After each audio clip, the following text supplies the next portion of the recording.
Halo, Assalamualaikum warahmatullahi wabarakatuh. Jumpa kembali di channel saya, channel Ilham Haryaji, channel yang membicarakan tentang seputar pendidikan kedokteran. Nah, pada video kali ini kita akan membahas bagaimana kita mendapatkan referensi obat-obatan yang kita gunakan di klinis maupun pada saat kita selama pendidikan kita belajar mengetahui obat-obatan apa saja yang ada di pasaran ya yang akan kita gunakan.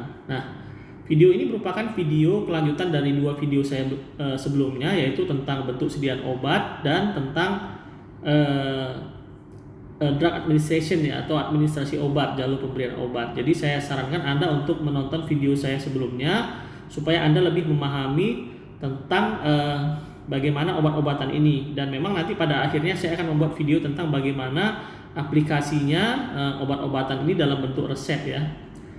Nah, secara umum dan secara yang lazim yang digunakan sehari-hari oleh seorang dokter maupun mahasiswa kedokteran di dalam melihat referensi obat, itu biasanya kita ada buku-buku ya yang kita rekomendasikan ya. Biasanya kalau dokter-dokter itu melihat dari buku yang disebut dengan buku MIMS ini ya. Jadi buku MIMS ini adalah buku ini bukan referensi yang terbaru ya. Anda bisa mendapatkan referensi terbarunya di toko-toko buku terdekat ya. Ini ada dijual.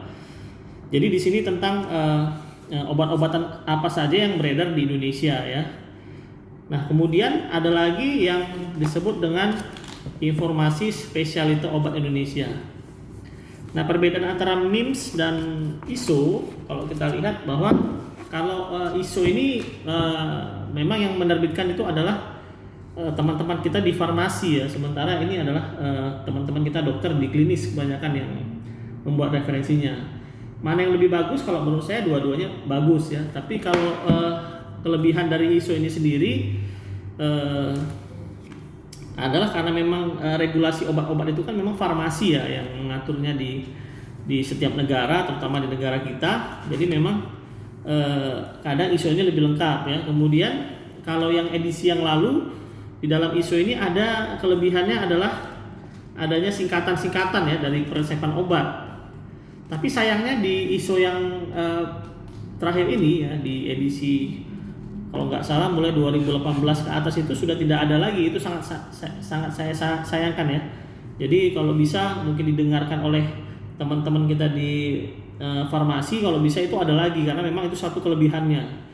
Kalau dulu pada mahasiswa saya lebih merekomendasikan ISO ini ya, karena di situ sudah ada bonusnya adalah singkatan-singkatan dari peresepan obat ya. Jadi itu sangat menarik sekali. Jadi tinggal kita lihat saja ya. Jadi biasanya di klinis dua buku ini yang menjadi pegangan kita. Di sini di dalamnya itu ada nama-nama obat ya. Nama-nama obat berdasarkan golongannya ya. Kemudian ada merek-merek dagangnya. Ya, jadi memang ini kedua buku ini lebih cocok digunakan apabila kita sudah menjadi dokter. Karena kita di sini melihat mereknya, merek dagang ya. Jadi ya memang ada generiknya, tapi lebih banyak ke merek dagangnya yang kita lihat. Jadi untuk yang kedua buku ini saya rekomendasikan untuk Anda yang sudah dokter, tentunya sudah praktek pribadi atau praktek di rumah sakit. Nah, untuk kita yang masih di pendidikan kedokteran ya, ada referensi yang sangat penting sekali yang harus Anda tahu, dan memang ini nanti juga digunakan di dalam ujian OSCE nasional ya. Dan kita juga kalau nanti misalnya Anda bertugas di pelayanan primer seperti klinik Pratama atau misalnya di puskesmas atau di rumah sakit ya, di IGD misalnya, ada satu rujukan ya referensi obat yang disebut dengan DOEN ya.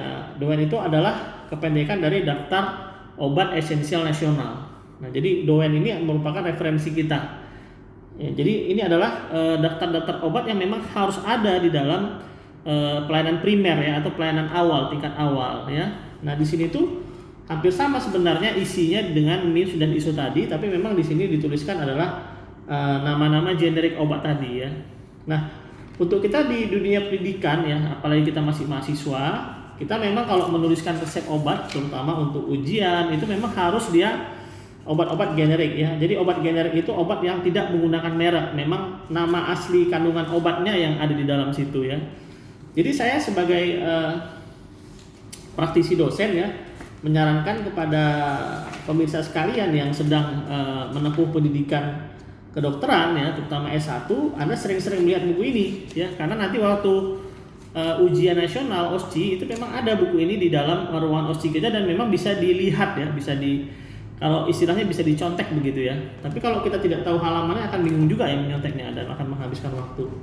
Jadi memang buku ini kita rekomendasikan sebagai referensi untuk obat-obatan ya. Jadi daftar obat esensial nasional. Jadi sering-sering Anda bisa lihat kira-kira obat apa saja yang nanti akan tersedia di pusat pelayanan primer ya, di puskesmas maupun klinik pratama ya. Jadi selain itu ada juga formularium obat nasional ya, ini ada juga. Jadi biasanya kalau di OSCE itu ada dua ya, ada doen dan ada formularium obat nasional. Tapi memang yang paling sering nanti akan Anda lihat adalah daftar obat esensial nasional ini. Jadi kalau selama Anda menempuh pendidikan kedokteran ya, sangat saya sarankan sekali untuk sering-sering membuka dari daftar obat esensial nasional ini, supaya Anda paham kira-kira obat apa saja, dan sediaan-sediaannya juga sudah ada di sini ya. Sediaan-sediaannya berapa ya? Kan kemudian golongan-golongannya Anda bisa melihatnya di sini nanti ya. Jadi Anda bisa tahu dan familiar ya.